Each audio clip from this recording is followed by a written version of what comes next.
మాజీ additional advocate general Ponnavolu Sudhakar Reddy గారు కొద్దిసేపటి క్రితం మాట్లాడుతూ కొన్ని అంశాలను ఆయన వ్యక్తం చేశారు. కొంచెం వాటికి కూడా కొద్దిగా మీరు క్లారిఫై చేయండి. ఆయన చెప్పినటువంటి మాస్కుడు ఎవరైతే ఆ రోజు రఘురామకృష్ణరాజు గారు ఫస్ట్ ఇచ్చినటువంటి కంప్లైంట్లోనే లేదా స్టేట్మెంట్లోనో ఆయన మాస్క్ వేసుకున్నటువంటి కొంతమంది వ్యక్తులు, గుర్తు తెలియని వ్యక్తులు, కొంచెం లావుగా దృఢంగా ఉన్నటువంటి వ్యక్తులు నన్ను కొట్టారు, నన్ను చంపేటువంటి ప్రయత్నం చేశారు అని చెప్పని అప్పుడు చెప్పారు.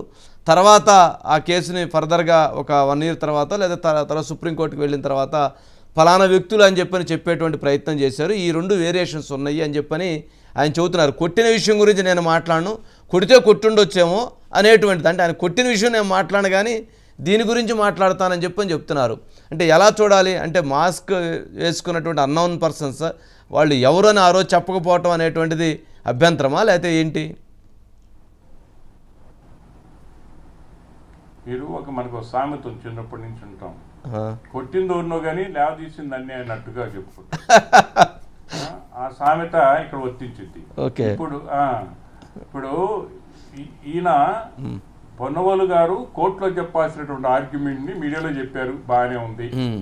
ఇప్పుడు గతంలో ఆయన ఇచ్చినటువంటి ఎవరో గుర్తు తెలియని వ్యక్తులు అనే పదం వస్తే ఆ రోజు చెప్పితే ఫలానా వాళ్ళు ఇంకా ఆయన ఇంకా చంపే పరిస్థితి ఉంది. కొంతమంది వ్యక్తులు డిస్క్లోజ్ చేస్తే చంపే పరిస్థితి ఉంది.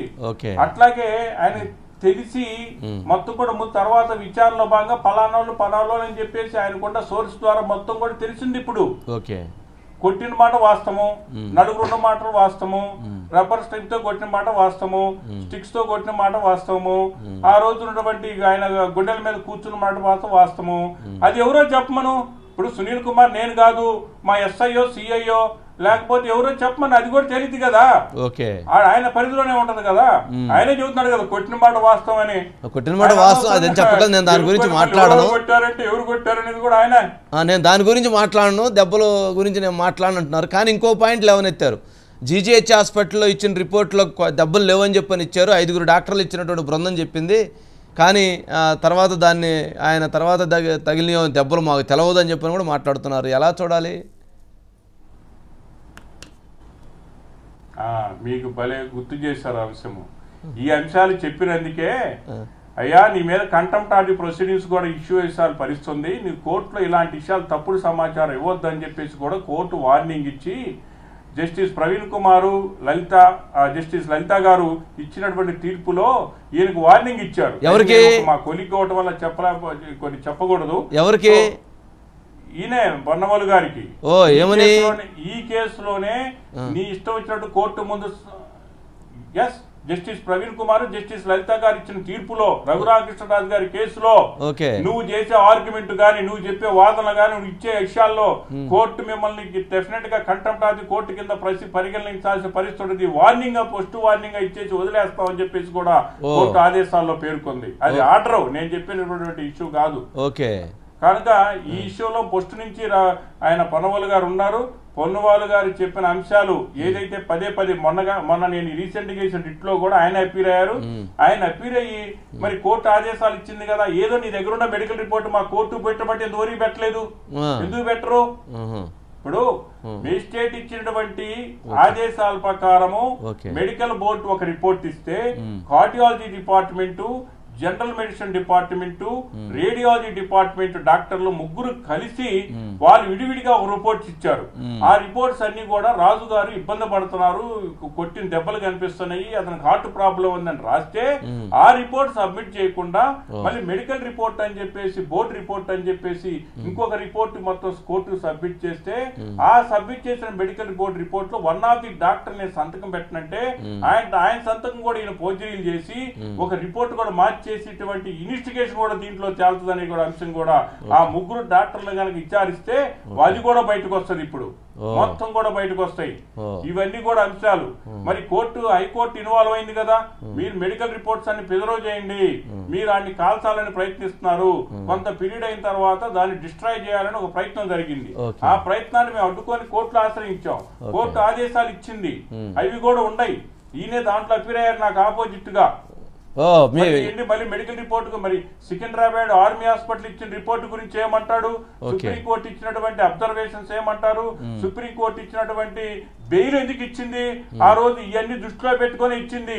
సిఐడి కస్టడీలో రఘురామకృష్ణరాజు గారిని టార్చర్ చేశారు, కొట్టారు అనే అంశం పొందుపరిచి ఆయనకి ఆ రాష్ట్రంలో ఉండే సెక్యూరిటీ లేదని చెప్పేసి అంశం కూడా పేర్కొంటూ వై కేటగిరీ ఉన్నటువంటి దాన్ని సెక్యూరిటీ కూడా కంటిన్యూ చేయమని చెప్పేసి ఆ రోజు సుప్రీంకోర్టు కూడా ఆదేశాలు ఇచ్చిన అంశము. మరి ఇవన్నీ ఈ జీజీహెచ్ఎన్ మెడికల్ రిపోర్ట్ తప్పుడనే కదా ఇచ్చింది, మరి మళ్ళీ దాన్ని ఎందుకు ప్రస్తావిస్తాడు ఆయన? అది ప్రస్తావిస్తే ఆయన అనవసరంగా జగన్మోహన్ రెడ్డిని మీరు గతంలో మరి బాబు గారి కేసులో జగన్మోహన్ రెడ్డి గారికి సంబంధించిన ఒక జడ్జిమెంట్ ప్రస్తావించారు.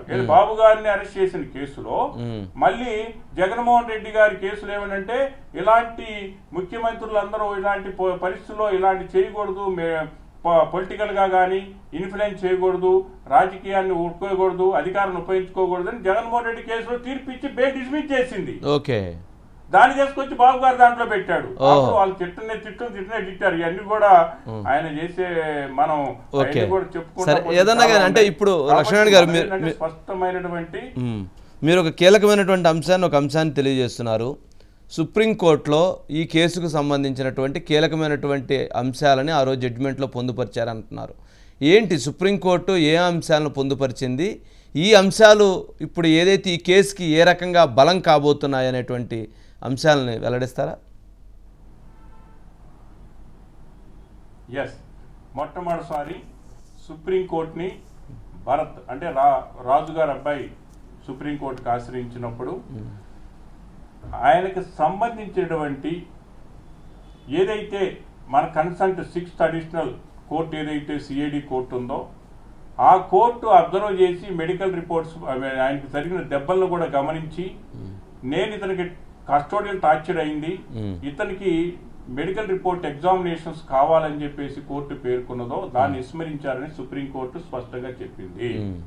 అట్లాగే సిఐడి కోర్టు మీరు చేసినటువంటి మెడికల్ రిపోర్ట్స్ అన్ని కూడా నాకు పొందుపరచమంటే దాన్ని ఇంతవరకు పొందుపరచలేదు. 3 ఏదైతే మెడికల్ ఎగ్జామినేషన్స్ చేసేటువంటి పరిస్థితి బోర్డు కావచ్చు, ఇంకోటి కావచ్చు, కోర్టు ఆదేశాలు కావచ్చు, జీజీహెచ్ హాస్పిటల్ చేసిన దాని మీద మేము నమ్మట్లేదు కనుక దీన్ని మళ్ళీ ఫర్దర్ గా మెడికల్ రిపోర్ట్ అవసరం కనుక ఆర్మీ హాస్పిటల్ కి ఆ రోజు ఉన్నటువంటి డీజీపీకి డైరెక్షన్ ఇవ్వాల, లోకల్ ఎస్పీకి డైరెక్షన్ ఇవ్వాల, chief secretary of the Andhra Pradesh direction ఇచ్చింది నువ్వు కస్టడీలో తీసుకొని ఆర్మీ హాస్పిటల్ పంపించని. దాన్ని మళ్ళీ మానిటరింగ్ చేయడానికి మళ్ళీ జ్యుడిషియరీ అంటే స్టేట్ తెలంగాణ రాష్ట్ర హైకోర్టు రిజిస్ట్రార్ జనరల్ కూడా దాంట్లో కంపెనీలో నియమించింది. వీళ్ళిద్దరు కలిసి సికింద్రాబాద్ ఆర్మీ హాస్పిటల్ కి ఆ రోజు రిపోర్టు కోసం పంపిస్తే అక్కడ ఎగ్జామిన్ చేసి రిపోర్టు సుప్రీంకోర్టు స్వయంగా సబ్మిట్ చేస్తే 2 కాళ్ళకు ఇతని పాదాలకి సీరియస్ గా ఇంజురీస్ అయినాయి అని చెప్పేసి స్పష్టంగా కూడా కోర్టు పేర్కొంటూ జీజీహెచ్ రిపోర్టు మేము నమ్మట్లేదు, వీళ్ళు తప్పుడు రిపోర్ట్ ఇచ్చారని కూడా చెప్పి అసలు పేర్కొని ఇక ఈయనకు బెయిల్ ఇయటమే సరగనమని చెప్పేసి జైల్లో ఉన్నా కూడా ఇతను ప్రాణ ప్రమాదం అని చెప్పేసి ఆ రోజు బెయిల్ ఇచ్చేసి పారేసినటువంటి పరిస్థితి కూడా మనం చూస్తున్నాం.